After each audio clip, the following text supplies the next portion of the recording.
সিরাজগঞ্জ সদর গতকালই উদ্বোধনী ম্যাচে তারা কিন্তু বিদায় নিয়েছে এবং পৌরসভা নবাগত দল হিসেবে তারা প্রথম ম্যাচ জয়লাভ করেছে এবং পরবর্তীতে অবশ্য তাদেরকে প্রথম রাউন্ডে আরো একটি খেলা খেলতে হবে। আজকে দ্বিতীয় ম্যাচ এবং দ্বিতীয় ম্যাচে আজকে বিজয়ী দলকেও কিন্তু প্রথম রাউন্ডে আরো একটি ম্যাচ খেলতে হবে। এটি অবশ্য প্রথম রাউন্ডের সর্বশেষ খেলায় কাজীপুর উপজেলার সাথে তারা খেলবে আজকে যে দল জয়লাভ করবে। আমরা আন্তরিক ধন্যবাদ জানাচ্ছি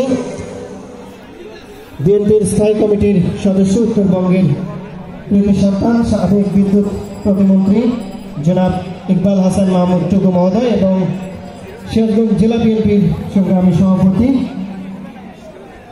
সাবেক মাননীয় জাতীয় সংসদ সদস্য সিরাজগঞ্জ 2 জনাব রুমানা মাহমুদ এবং বিএনপি অঙ্গ সংগঠনের যে সমস্ত নেতৃবৃন্দ রয়েছে প্রত্যেকে আমরা আন্তরিক ধন্যবাদ জানাচ্ছি।